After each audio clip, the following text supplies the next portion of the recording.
ganun yung tao, nagkaka-cancer. So, pero sabihin, baka may naamoy kang pusok ng sigarilyo, yan man galing. Oo, yung sinasabi na nilang second hand. Meron pa Meron pa third hand. Oo, third hand, yan, may nagsigarilyo doon sa kwarto. At pumasok ka, third hand yun. Oo nga. Magkaka-cancer ka Lalo na ron. yun sa mga materyales, mga wellness. Hindi malaman Third hand. kung anong utak Ano, niya. baka sa sunod sa may fourth hand na sa amin. Meron. Yung bibili ka lang. Bibili. Amoy mo lang yung sigarilyo. Yun ang fourth hand. Fourth hand yun. May fifth hand na siguro.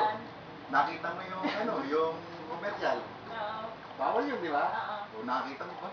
Meron pala sigarilyo dito. Fifth hand yun. Commercial. Galing nila. Okay, sa ating panahon ngayon, according to the latest WHO data published in April 2011, diabetes mellitus death, patay, in the Philippines reached 18,512. Every night.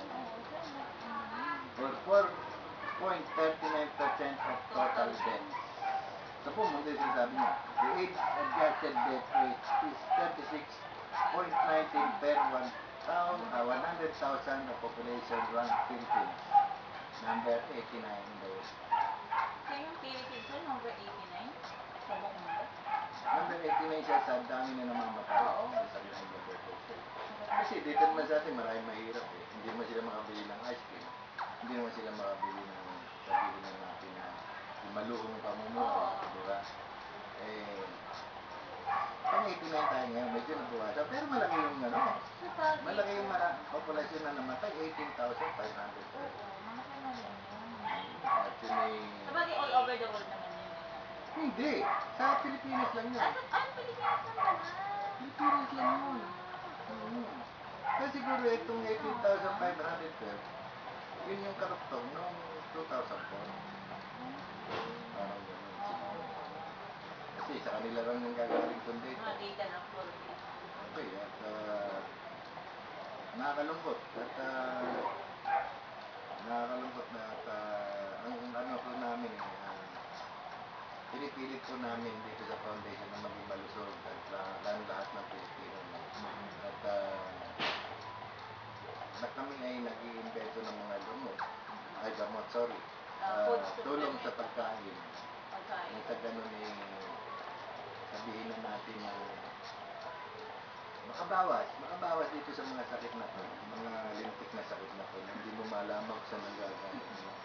Okay. Ay, ito talaga, pinangyayali ko lang pala, no? Opo.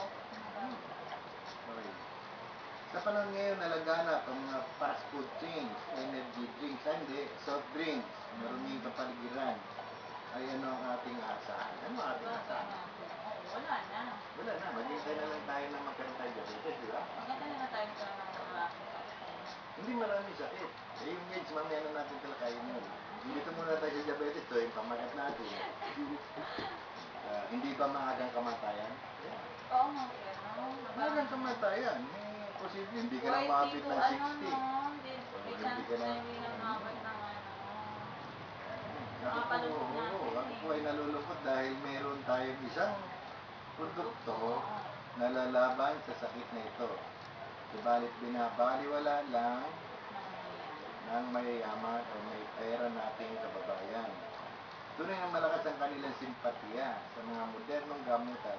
Pero gumagaling ba sila kung sila ay may sakit na nila? Di ba nga follow nga lang? Okay. Karamihan sa mga gumagaling ay yung mga nabibigyan namin ng libre. Libre, at libre talaga. Ang dami na nilang utang sa atin na dapat magbayad na sila. Hingil ka na sila. Wala kahit na isang kusing kaming napapala. Sila na kahit na nag-i-insulin na ay sinusubukan ito. Libre kasi. Kaya bakit hindi susubukan? Sila ang mga walang pera natin mga kababayan. Umaasa sa gobyerno o kamag-anak para maituloy lang ang pag-i-insulin. So di ba puro kada insulin mahal na, no? Libo na? Libo rin, no? Ano naman, kung matutulungan naman natin, matitigil din nila yun. So, pati kamag-anak nila, natutulungan nila. Oo, sir, pag na-try na nila, di ba? Kaya ang gobyerno naman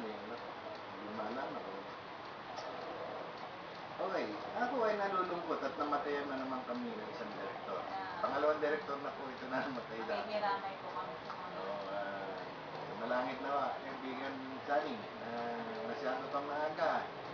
Dapat nagpapaalam ka. Ang aming kaibigan at direktor na si Sunny Propeta, dati kong kasama sa PLD, ay umao noong isang araw. So, kahit na siya ay direktor nito,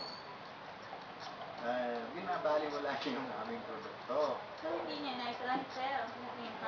Siguro isang beses na niya tapos tinigil kasi ako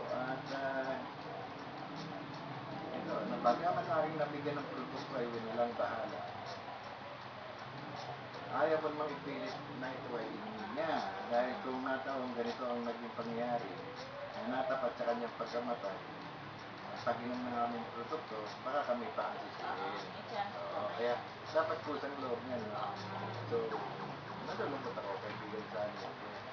At marami kang naiwan pa. Mga mission natin, naiwan mo na.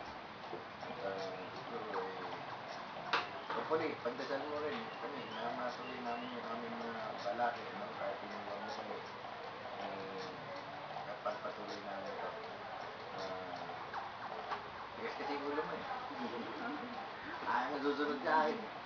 Saka sir, di ba sabi niyo nga, once na, kumbaga yung ating supplement, once na tinig, syempre, mag-ano rin sila, dapat, saniwalaan, nagagaling din sila. Right. So, ay, Bakit nga ba yung may hirap? Yung mga walang pang-paiso, walang pang-gato sabihin na natin. Bakit makaka-recover sila? sir, totoo yung sabi Katulad ni Founder Ninong, kilala ng mga kapatid natin gadget ko. Kumiko yan. Ganun din, sinusuplayan din siya ng kamag-anak ng anak ng insulin. Kaya naka-recover ka. Wait na ka din. Oo, kasi talaga andun yung fighting spirit na mga At wala nang insulin, yung nag-insulin. maganda, sir, yung nag-iisip. Kasi sabi ko naman sa kanila, mararamdaman niya naman eh, kung hindi nila kailangan mag-insulin. Oo, mararamdaman niya naman. Saka kasi di ba ang insulin, sabi nila, pag nag-i-insulin ka, lifetime na yun. Pero nung ito, chance na nila, no, na hindi na mag-insulin habang. Lifetime lang, pero mag-gastos mo na. Oh, laki na yun, sir, pwede ka nang makabili siguro ng bahay, no, kung maiipon mo yun. Oo, lifetime eh. Ang aming produkto ay lumalakad na sa 9 na taon. Daang katao na nailigtas dito sa sakit ng diabetes. Yung mga nag-uumpisa pa lang na diabetes sila. Tumitigil na sila mag-maintain. May hirap na tao ang aming natutulungan. Pero sila ay tumitigil ang Panginoon pag nakaramdam na ng paggaling dahil nahihiya na. Kasi sila muli ay bigyan nito. Totoo to eh. At tumitigil sila ng pag-ingin. Buti naman dahil wala naman tayong gano'ng puhunan. Pero isang kamalian to. Kasi po ang ating produkto ay lifetime na rin ito. Pakunti ng pakunti. Kung 3 kutsara ka, isang buwan. Pag magaling ka na, 2 kutsara ay isang buwan. Isang araw, susunod na buwan, 2 kutsara na lang. At sa pangatlong buwan, 1 kutsara na lang. Habang buhay na yun. Lifetime na yun na isang kutsara. Lifetime na. Ano ba naman yun? Natural lang yung iniinom mo. Walang epekto sa katawan mo. Saka pag uminom ng sanon, hindi lang yung sakit ng diabetes, lahat na. Possible. Oo. Possible. All in one. All in one yan. Nagagaling ang mga inventor na ito katulad mo. Hindi sir, kayo dapat pasalamatan dito. Ako, nakakalap ko yan. Sa lukuyan, modernong panggagamot, ilang pilduras ang kailangan mong inumin sa araw-araw? Oo nga. Sa nanay ko na, 16 binilang ko eh. Alala ko nga yung sabi ni Sir Manny. Ito. May lalagyan kang parang bahay ng gagamba. Dati daw may bahay ng gagamba. Na iyo pang pipiliin kung ano ang dapat inumin. Kasi may mga dosage yun. Meron kang libro. Oo nga. Sinusunod mo naman yun. Bakit naman patuloy pa rin yung diabetes mo? Saka sir, nagkakaroon pa ng complication. Yun nga eh. Yun ang pinakamatindi yung complication sir. May dosage ng bawat gamot. Yan ang punta nito.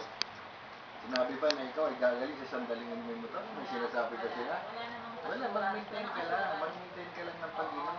Parang nilala